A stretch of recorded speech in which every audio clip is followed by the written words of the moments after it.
गई सो यशोदा लाला को पलना में झुला रही थी। सोई पूतना को ब्रजवासियों ने देखा तो उन्होंने कहा रे ये कौन? तो सभी आपस में विचार विमर्श करने लगे और उससे पूछा कि है कौन? तो उसने कुछ जवाब नहीं दिया। तो सभी ब्रजवासियों ने सोचा कोई ब्राह्मणी होगी, लाला को आशीर्वाद देने आई होगी। अब पूतना चली गई नंद भवन में। माता यशोदा ने पूछा कि बहना कहां से पधारे? तो पूतना ने कहा कि यहां ही से पधारे हैं और आपके यहाँ पर लाला हुए हैं, सो हमें भी लगे कि चलो आशीर्वाद देकर आते हैं।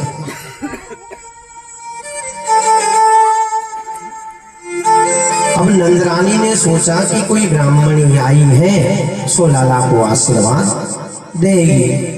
अब उस समय 50,000 लोग आ रहे हैं और 25,000 जा रहे हैं। सभी लाला को बधाई देने आ रहे थे। तो माता ने कहा कि बहन तुम लाला को आशीर्वाद दो, नेक में अतिथि सत्कार करके आती हो। और माता यशोदा अतिथि सत्कार करने के लिए बाहर गई। अब पूतना ने यशोदा जाने के बाद में घूंघट को ऊपर किया, तो घूंघट को ऊपर करते ही कन्हैया ने नेत्र बंद कर दिए। यहाँ पर परीक्षित जी सुखदेव जी से प्रश्न करते हैं कि गुरुवर कन्हैया ने नेत्र बंद क्यों किए पूतना को देखते हुए? तो सुखदेव जी कहते हैं परीक्षित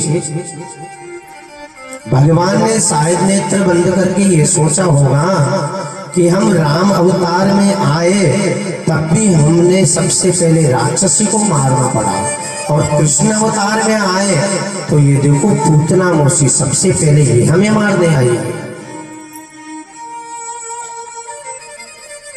एक संत यहाँ पर एक संत ने अलग तर्क दिया है कि शायद कन्हैया ने नेत्र इसलिए बंद किए होंगे कि नेत्र बंद कर कन्हैया ने भगवान भोलेनाथ का ध्यान किया होगा और भगवान भोलेनाथ से कहा होगा कि बाबा समुद्र मंथन के समय जो जहर निकला था वो तुमने पिया था और हमें तो जहर पीने की आदत नहीं है, सो आप आओ, एक पूतना मौसी हमें मारने आई है, तो आप आकर उनका जहर पान करो। तीसरे संत ने यहाँ पर एक सुंदर जवाब दिया कि शायद कन्हैया ने इसलिए नेत्र बंद किए होंगे कि भगवान की दाहिनी आंख में सूर्य और बाईं आंख में चंद्रमा है। उन दोनों ने सोचा होगा कि ये दुष्ट पूतना को, इस दुष्ट राक्षसी पूतना को देखो जो कन्हैया को मारने के लिए अपने स्तनों में काल कूट लगा कर आई है। सभी का अलग अलग मत था। अब मेरे कन्हैया को पूतना ने गोद में लिया और गोद में लेकर दुग्ध पान कराने लगे। अब जो छोटा बालक होता है तो जब माता से दूध पीता है तो एक मुंह से तो दूध पीता ये मुंह से, और छोटे छोटे हाथों से दूसरा स्तन मां का पकड़ देता।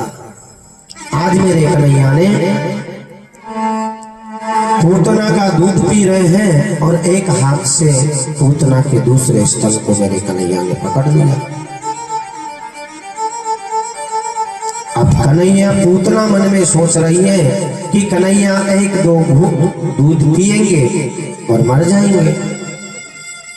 अब मेरे कन्हैया तो दुग्ध पान करने लगे। सो 2 मिनट हुए, 5 मिनट हुए, 10 मिनट हुए, 15 मिनट हो गए। पूतना ने सोचा ये कैसा बालक है, 15 मिनट से मेरा दूध पान कर रहा है और अभी तक ये मरा नहीं। और मेरे कन्हैया ने धीरे धीरे पूतना के प्राणों का संरक्षण करना प्रारंभ किया। अब जब मृत्यु व्यक्ति की आती है तो व्यक्ति तड़पता है, चिल्लाता है।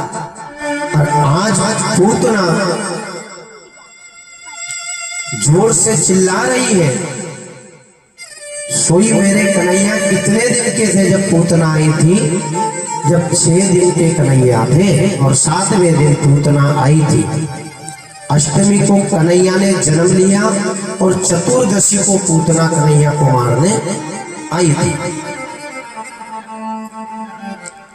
अब वो आज 7 दिन का बालक बोलता है कि मौसी हमें तो पकड़ कोई आवे, छोड़ वो ना आवे।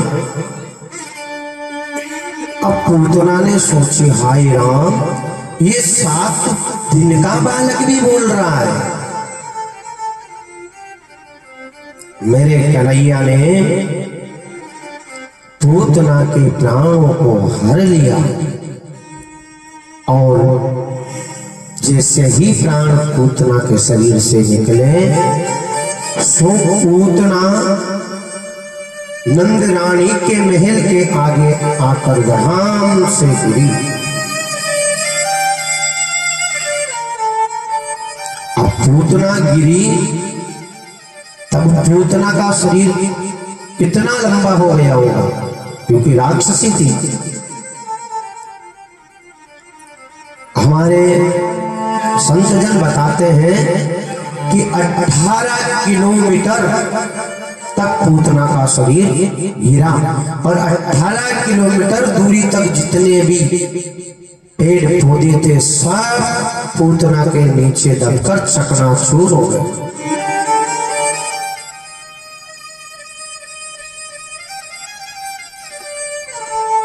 अब ब्रजवासियों को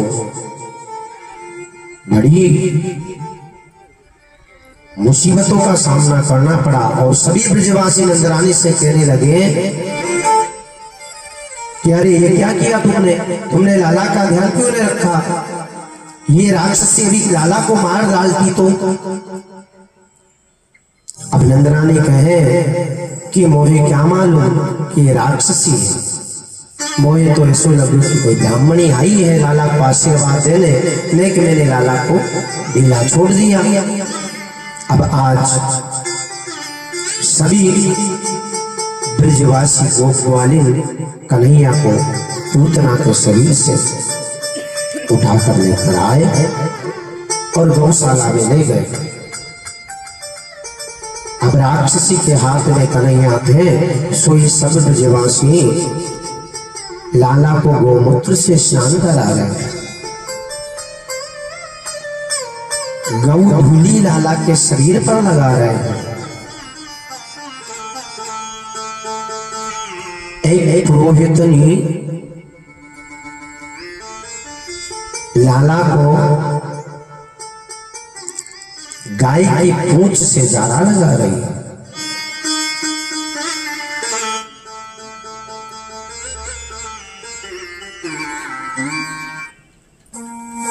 आज मेरे कन्हैया को बड़ा दुलार कर रहे हैं सभी ब्रजवासी। अब सभी ब्रजवासी ने सोचा कि अब इस पूतना का अंतिम संस्कार तो हमें करना पड़ेगा।